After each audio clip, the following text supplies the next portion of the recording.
guys. Let me grab this. So what we're gonna do is do a little sit and chat today, because as always I have something I want to talk to you guys about, and I've actually received quite a few questions about this, so I figured that I could just share my thoughts in a video, and hopefully everyone that was wondering will get their answers, and yeah, that'll be it. What we're talking about today is the article that Input magazine published about the Dad Challenge podcast. Now, because of the people that were interviewed in this article, I think that's why I got some inquiries about it, because Sincerely Sharon was interviewed, APOC was interviewed, Not Another Housewife was interviewed, and when this came out, I received quite a few DMs within like quick succession, and they were like, hey, did you see this? Like, why, were you asked to give a quote or whatever? And I was, but unfortunately my scheduling and Jessica's scheduling could not meet up in time for the deadline, so it just didn't work. It's not that I didn't want to, it's not that I wanted to and wasn't asked. She gave me the invite, scheduling conflicts. You guys know that I work full-time, and it just didn't work out in time for when she had to complete it. So it's all good. I think it's a fantastic article, and we're gonna go through it together, and I will share my thoughts throughout like I usually do. So it starts out by saying, when former mommy vlogger Sharon first found Joshua Barber on YouTube, she was thrilled. She had been observing the world of family influencers since 2013, when she'd started to vlog about her experiences as a teen mother. She had her first child at the age of 18. Although she gave up her YouTube career to focus on the real world for 3 years, she had never really stopped watching others in the community. It seemed that Barber had been watching too, and they shared many of the same views. I think that's where so many of us were with Josh. He was calling out inconsistencies, he was calling out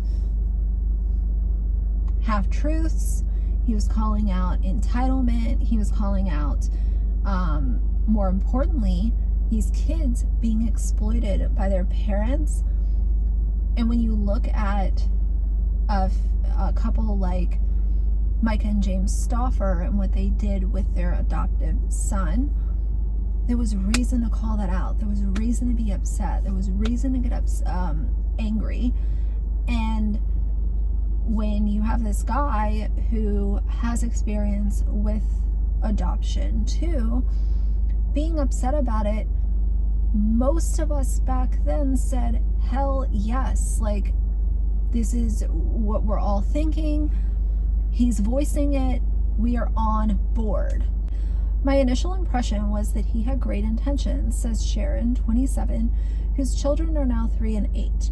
Sharon, who is from California, returned to YouTube in 2020, posting about ethical issues in the mommy vlogging sphere on her channel, Sincerely Sharon, which has more than 5,000 subscribers.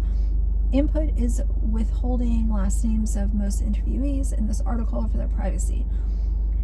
He was drawing the light to a very important conversation that needed to be had, she says. Totally agree. Barber, who is known for his 4-year-old YouTube channel, the Dad Challenge podcast, which has nearly 120,000 subscribers, seemed to be a staunch advocate for the protection of child social media stars. And that is absolutely what we all agreed with. I understand how it all went downhill, but considering how quickly it went downhill, that's what I kind of revisit and think about. It went bad so quickly. It wasn't like a short decline and then it went back up and then it went back down. It was like once he showed himself to be toxic, it was just like he couldn't stop. And it's because people were applauding the behavior. Early on, if instead of applauding it, people were vocalizing how it's really gross what he's doing, I being one of those people, I should have called it out earlier on But again, we always go back to this really important message that he was standing on that so many of us agreed with. And I think the big difference too is I understand that everyone's delivery is a little different, but when you look at the type of content that Josh makes versus the type of content that I make, I'm able to call out the same inconsistencies and the same lies and the same manipulation and the same issues when it comes to these family vlogging kids. And I don't name call, I don't bash, I don't drag, I don't make up insane headlines to get more engagement on my video. So I know that it can be done. Josh is not a stupid guy. He's just an egomaniac who happens to be a bully. And for whatever reason, he has grown his little army of people who enjoy these really gross videos that he makes on mommy vloggers. The article continues saying a parent based in Ontario, Canada, Barbara spoke about the importance of asking kids for consent when filming them and called out mommy vloggers for problematic behavior like referring to their children as employees or shaming other women over their approach to motherhood. Now, I'm not going to read every single word in this article because some of this stuff, it'll become repetitive. But it goes on to say, he even examined the analytics to shine a light on exactly who was watching family vloggers, a lot of middle-aged men. And now we, hindsight being 2020, we also realize that his analytics are not necessarily to be fully trusted. It continues by saying, Sharon could have never guessed, but she'd become one of Barbara's biggest critics. But before this was all alleged, bullying began. Sharon is in the seat that so many of us have been, whether or not we have YouTube channels or not. When you enjoy someone's content, it's hard to think that at one point in time you would become one of their biggest critics. But if the concerns are there and the criticism is valid, anyone can jump on YouTube and share the criticism, and you'll find that a lot of people will agree. Some won't, and that's okay too. But there's a lot of people that have felt really confused by how did we even get here, Barbara's tactics have sparked outrage and concern among the mommy vlogger commentary community, which has produced hundreds of videos about the controversial influencer. I wouldn't even call him an influencer. Hardly. His critics are worried that if left unchecked, he could bring real-world harm to the people that he targets. Thank God Brianna Kay is moving out of Hawaii. Thank God. Because it wasn't long ago, not even 6 months ago when he doxed her? So there could have been someone sitting on that just waiting for their opportunity to get to Hawaii or get closer to her house. It's so scary. While many commenters on the mommy vlogging world spoke out about the Stauffer scandal, they were horrified by what they saw as Barbara's excessive response. At first, he went after the Stauffers.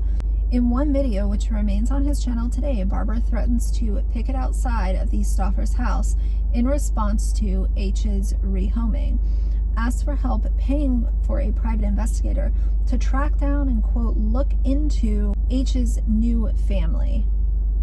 Repeatedly tells fans that it's time to plan action and go to the next level. Evidently, they asked Micah for a quote. She did not respond. But looking back, it is so scary. And the way that he continued to dig into where H was and what his new parents were doing and where they lived and what they were taking pictures of. You've got to just know when to provide the commentary and move on. And I don't think that he was ever able to do that because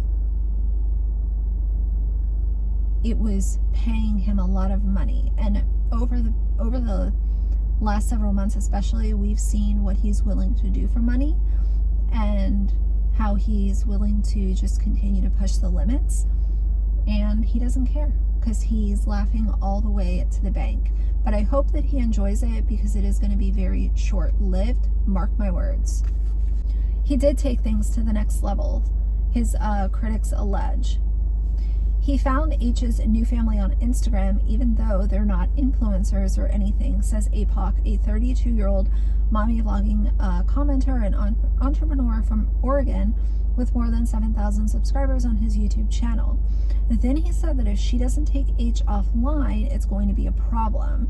These like veiled threats that he makes, he did the same thing with me, where he was like, don't shit where you eat, when I like gave him criticism.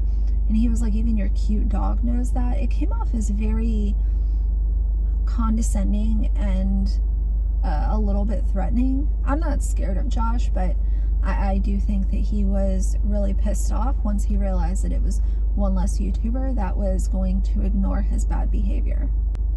In a since deleted YouTube video that has been preserved by another YouTuber, Barber ranted about how the family should stop posting H's images to their private Instagram account.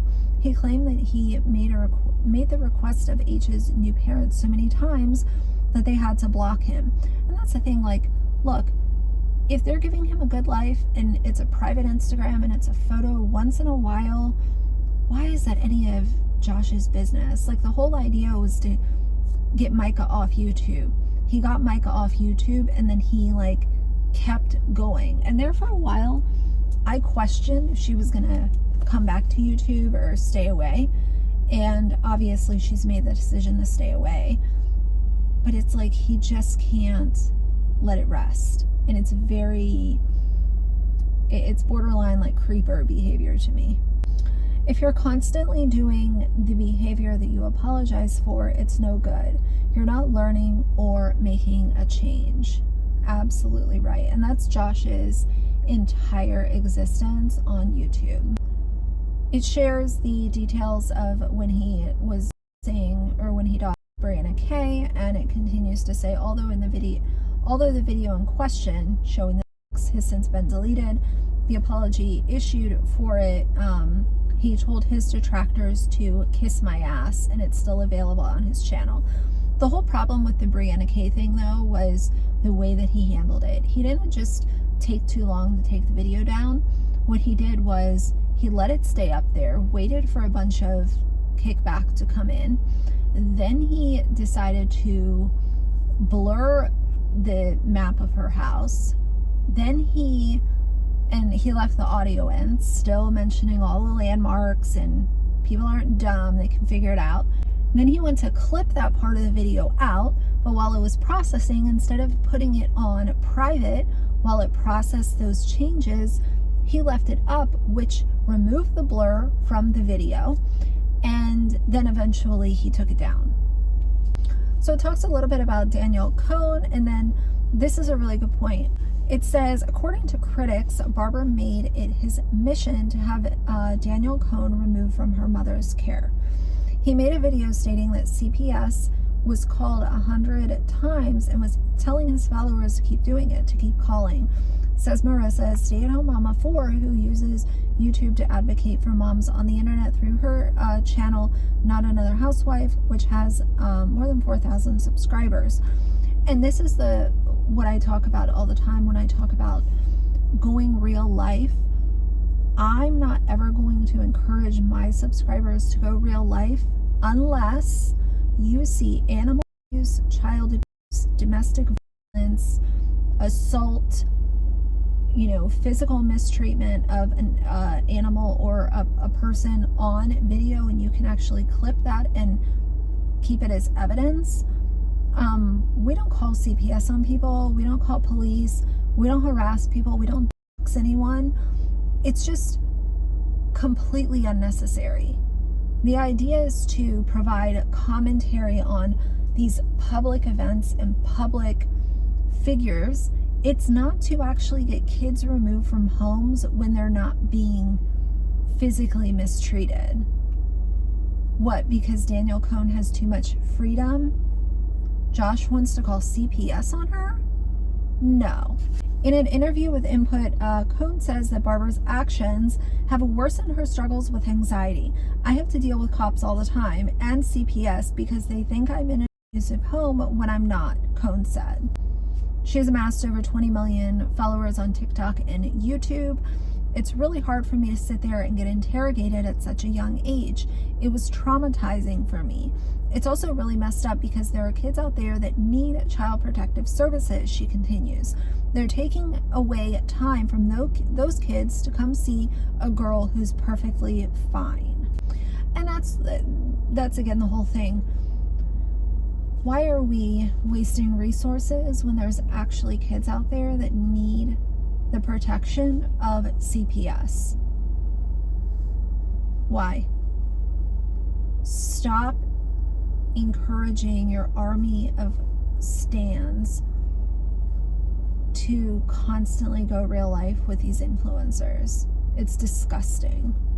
Critics of Barber charge that he seems to be motivated by more than just a desire to save minors on YouTube. He'll frequently talk about women's hair color, their teeth, their body parts. He'll call them horrible mothers and say they don't care about their children, Marissa says. It's pretty clear that he hates single moms. He's actually spoken on his channel before about his trauma from having a single mother, so I think he projects that. Absolutely valid, 100%. I think that once his life story came out, we really saw how his projections tie back to certain times in his life. I've said before, in my opinion, I think that what would really help Josh is to get some therapy, get some actual real life help and change his approach on YouTube. Because he's stuck at 121,000 subs right now, quote unquote, because I don't even know if those are all real people. We've had that conversation before, but this article came out like a month ago and it says he had 120. So growth is slow for Joshy boy there. And I think that, more and more people are understanding what he's really out for, what his goal is. And it's not to save the kids, it's to sling insults and line his own pockets, no matter if he's talking about, how many fillers a mom got, what her toes look like, how ugly her curtains are, why does she have so many pillows on her bed, or if it's exploiting something like the tragedy in Texas. We saw that more recently. He's a money-hungry pig. So this is the last part that I want to read because it is so valid. Sharon said, he's just festering hate and it's scary, she said. I'm scared to see where it goes, to be honest with you. And it's true. Something really bad is going to happen because of his content. And I don't know if it will be something that happens that he's involved in or something that maybe his mods or one of his stans gets involved in. But there's going to be either some information put out. It's already bad what's already happened. But don't get me wrong. Let's also talk about the future.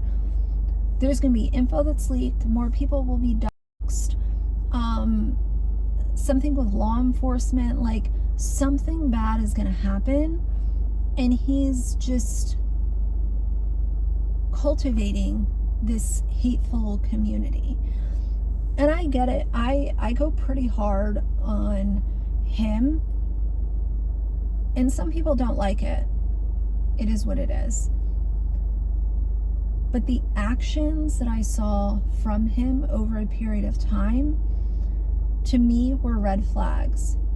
And as someone who used to mention Josh and saying, oh, this guy, he's got a YouTube channel, he's making great videos. For me to say that back when I used to mention his channel, if I would have just ignored everything and not spoken up about him, shouldn't be a question, that would have made me look like the biggest coward on YouTube. To turn a blind eye to this toxic bullshit when I talk about toxic bullshit all the time on my channel. And I'm not saying that I've been the absolute best. I'm never here to say that I'm perfect, because I'm not.